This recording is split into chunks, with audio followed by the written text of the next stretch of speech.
আসসালামু আলাইকুম, সবাইকে স্টকস অ্যান্ড ফাইন্যান্স বিডি চ্যানেলে স্বাগতম। আমাদের আজকের টপিক হলো how to pick best fundamental stock under 10 minute. তো আজকের ভিডিওতে আমরা আলোচনা করব কিভাবে আপনি যে কোনো সেক্টর থেকে বেস্ট ফান্ডামেন্টাল শেয়ারটা খুঁজে বের করবেন কিছু রেশিও ফিল্টারিং করার মাধ্যমে। সো আপনি যদি আপনার কাঙ্ক্ষিত শেয়ারটি খুঁজে বের করতে চান যেটা ফান্ডামেন্টালি স্ট্রং, সেটার জন্য আপনাকে স্টক অ্যানালাইসিস করতে হবে এবং স্টক অ্যানালাইসিস করার আগে আপনাদের কিছু বিষয় জানতে হবে। সো স্টক অ্যানালাইসিস করার অংশটাকে আমরা দুই ভাগে বিভক্ত করেছি। এক নম্বর হচ্ছে প্রাইমারি সিলেকশন অফ স্টক এবং দুই নম্বর হচ্ছে final selection of stock. So primary সিলেকশনে আমরা ফিল্টারিং করব কিছু স্টক। প্রাইমারি সিলেকশনে আমরা যেসব বিষয় ফিল্টারিং করবো তার মধ্যে এক নম্বর হচ্ছে এ ক্যাটাগরি। কোম্পানিটা অবশ্যই এ ক্যাটাগরি হতে হবে। ডিরেক্টর হোল্ডিং অ্যাবাভ 40% to 50%, 50% হলে ভালো, তবে 40% এর উপরে হলেও চলবে। ডিভিডেন্ড যে যত বেশি হয় তত ভালো। আপনি যে ফিল্টারিং করবেন সেখান থেকে যেটা ডিভিডেন্ড বেশি সেটা অনেক ভালো। তবে ডিভিডেন্ড থেকে যে একটা নোট আছে যেটা আমি আপনাদের পরবর্তীতে জানার চেষ্টা করব। এরপর হচ্ছে ইপিএস পজিটিভ ইপিএস থাকতে হবে, নেগেটিভ ইপিএস থাকলে চলবে না, সেটা খারাপ কোম্পানি হবে। এবং রিজার্ভ অ্যান্ড সারপ্লাসও পজিটিভ থাকতে হবে। সো কোম্পানি অবশ্যই এক ক্যাটাগরি হতে হবে। ডিরেক্টর হোল্ডিং 40% থেকে 50%, ডিভিডেন্ড ইল্ড যেটার বেশি হয় সেটা অধিক ভালো, ইপিএস পজিটিভ থাকতে হবে, ইপিএস এর গ্রোথ থাকতে হবে এবং অ্যাট লাস্ট হচ্ছে রিজার্ভ এবং সারপ্লাস পজিটিভ থাকতে হবে। সো আপনি এইসব যে সিলেকশন প্রসেস, যে রেশিওগুলো এগুলো পাবেন কোথায়, এগুলো আপনি ডিএসসি ওয়েবসাইটে গিয়ে কোম্পানি ইনফোতে গেলে এইসব তথ্যগুলো আপনি পেয়ে যাবেন এবং সেগুলো দিয়ে আপনি প্রথমে একটি সেক্টর দেখবেন এবং সেই সেক্টর থেকে ভালোভাবে ফিল্টারিং করবেন।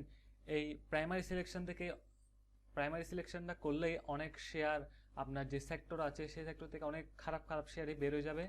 এরপর আমরা যাব ফাইনাল সিলেকশন অফ স্টক। আমরা যেসব বিষয় ফিল্টারিং করব তার মধ্যে প্রথম হচ্ছে রেভিনিউ বা সেলস গ্রোথ। প্রত্যেক বছর কোম্পানির সেলসের গ্রোথ থাকতে হবে, না হয় কোম্পানিটি দুর্বল বিবেচিত হবে। কোম্পানির সেলস যত বাড়বে কোম্পানিটি তত বেশি লাভ করতে পারবে, যাতে কোম্পানিটির শেয়ার হোল্ডারদের বেশি লভ্যাংশ দিতে পারবে এবং সেই সাথে কোম্পানিটির শেয়ারের দামও বাড়বে। সো ইয়ার টু ইয়ার কোম্পানির রেভিনিউ বা সেলস বাড়ছে কিনা সেটা দেখতে হবে। সেকেন্ড হচ্ছে আমাদের ইপিএস গ্রোথ। ইপিএস মানে হচ্ছে আর্নিং পার শেয়ার, মানে একটি শেয়ারের বিপরীতে কোম্পানিটি কত আয় করছে। যেরকম সেলসের গ্রোথ থাকতে হবে ইয়ার টু ইয়ার, সেরকম ইয়ার টু ইয়ার ইপিএস গ্রোথও থাকতে হবে। সেফ ইনভেস্টমেন্টের জন্য ইপিএস গ্রোথটা খুব জরুরি। কোম্পানির যে সেলসটা বাড়তেছে সেটার সাথে সাথে আর্নিং পার শেয়ারও বাড়বে। এরপর হচ্ছে আমাদের ডেট টু ইকুইটি রেশিও। যে কোম্পানির ডেট টু ইকুইটি রেশিও যত কম হবে তত ভালো। মানে এখানে লোনের কথাটা বোঝাচ্ছে, শর্ট টার্ম বা লং টার্ম যে আমাদের লোনগুলো হয় সেটাকে একটা রেশিওর মাধ্যমে এখানে বের করা হয়েছে। ডেট টু ইকুইটি রেশিও যত কম হবে তত ভালো। এরপর হচ্ছে আমাদের নেট প্রফিট আফটার ট্যাক্স। যে কোম্পানির নেট প্রফিট আফটার ট্যাক্স যত বেশি সেটি তত efficient. Net profit after tax মানে হচ্ছে যে কোম্পানির যে সেলস সেটার থেকে আমাদের যে খরচগুলো কস্টগুলো থাকে সেগুলো বাদ দিয়ে, তবে ডিভিডেন্ড পেমেন্টটা এখানের মধ্যে পড়ে না, কস্টগুলো বাদ দিয়ে যে নেট প্রফিটটা আসে, ট্যাক্সেশন যে গভর্নমেন্টকে যে ট্যাক্স দিতে হবে সেই ট্যাক্স বাদ দিয়ে যে আমাদের যে প্রফিটটা হয় কোম্পানির সেটা হচ্ছে নেট প্রফিট। এবং নেট প্রফিটও গ্রোথ থাকতে হবে এবং ইয়ার টু ইয়ার এনপিটা দেখাটা খুব জরুরি। এরপর হচ্ছে আমাদের ডিভিডেন্ড ইল্ড। যে কোম্পানির ডিভিডেন্ড ইল্ড যত বেশি সেটি তত ভালো হিসেবে বিবেচিত হবে। তবে নোট, আগে বলেছি একটা নোট আছে এখানে, যেসব কোম্পানির ডিভিডেন্ড ইল্ড কম কিন্তু রিটার্ন অন ইকুইটি বেশি বা আরওই বেশি, সেই সকল কোম্পানি অতি গ্রহণযোগ্য হবে। আরওই মানে কি আমি এর পরে আপনাদের জানাবো। আবার যেসব কোম্পানির ডিভিডেন্ড ইল্ড বেশি কিন্তু আরওই কম, সেখানে এটি অধিক কার্যকর হবে না। সেটা একটু মাথায় রাখবেন যে ডিভিডেন্ড ইল্ড এবং রিটার্ন অন ইকুইটি সম্পর্কে আমি বিস্তারিত এর পরের স্লাইডে বলতেছি। এরপর হচ্ছে আমাদের ম্যানেজমেন্ট অফ দ্য কোম্পানি। প্রতিটি কোম্পানির ম্যানেজমেন্ট চেক করার জন্য যেটা সবচেয়ে বেশি জরুরি তা হলো কর্পোরেট গভর্নেন্স, এবং অ্যানুয়াল রিপোর্টের সেকশনে অনেক গুরুত্বপূর্ণ বিষয় উল্লেখ থাকে। তাছাড়া সিইও ও ডাইরেক্টরদের মেসেজ পড়ে তা থেকে খুঁটিনাটি সব বিষয় তদারকি করতে হবে, যেমন কোম্পানি গভর্নমেন্টের ট্যাক্স ঠিকঠাক দিচ্ছে কিনা, কোম্পানির নামে কোনো মামলা চলছে কিনা ইত্যাদি। মানে একটি কোম্পানির ম্যানেজমেন্ট চেক করার জন্য তার কর্পোরেট অ্যানুয়াল রিপোর্ট যে কর্পোরেট গভর্নেন্সে থাকে সেটা দেখতে হবে, এবং কোম্পানির ম্যানেজমেন্ট স্বচ্ছ কিনা, কোম্পানির সিইও বা ডিরেক্টররা কীরকম সেগুলো একটু মাথায় রাখতে হবে। তাদের ভবিষ্যৎ পারফরমেন্স কী হবে, বা অতীত পারফরমেন্স কোনো খারাপ কোনো পারফরমেন্স ছিল কিনা, ফ্রড বা জালিয়াতি হয়েছে কিনা তা একটু মাথায় রাখবেন। এরপর আসা যাক রিটার্ন অন ইকুইটি, আরওই এক ধরনের রেশিও যার মাধ্যমে কোম্পানির প্রফিটাবিলিটি পরিমাপ করা হয়। প্রফিটাবিলিটি মানে হচ্ছে কোম্পানির লাভ করার ক্যাপাসিটি। রিটার্ন অন ইকুইটিটা খুব খুব খুব বেশি জরুরি যখন আপনি একটা ফান্ডামেন্টাল স্টক খুঁজে নেবেন, তখন রিটার্ন অন ইকুইটি দেখাটা অবশ্যই জরুরি। সো যে কোম্পানির রিটার্ন অন ইকুইটি যত বেশি সে কোম্পানি তত বেশি এফিশিয়েন্ট। ওয়ারেন বাফেটের মতে বা চার্লি মাঙ্গারের মতে কোম্পানির রিটার্ন অন ইকুইটি 15% বেশি হওয়া দরকার ইনিশিয়াল লেভেলে। তবে যে কোম্পানির রিটার্ন অন ইকুইটি যত বেশি সেটি তত সেফ এবং রিস্ক ফ্রি। এখানে যে আপনারা রিটার্ন অন ইকুইটি দেখবেন সেটা একটি সেক্টর, যেমন কি ধরুন এটা কোনো বাই বা সেল রেকমেন্ডেশন নয়। ধরুন টেক্সটাইল সেক্টরের সবগুলো শেয়ার থেকে যেটার রিটার্ন অন ইকুইটি বেশি সেটাকে আপনারা চুজ করবেন। রিটার্ন অন ইকুইটি যত বেশি তত ভালো, তবে 15%-এর উপরে থাকাটাই মেইনলি সেফ। এরপর হচ্ছে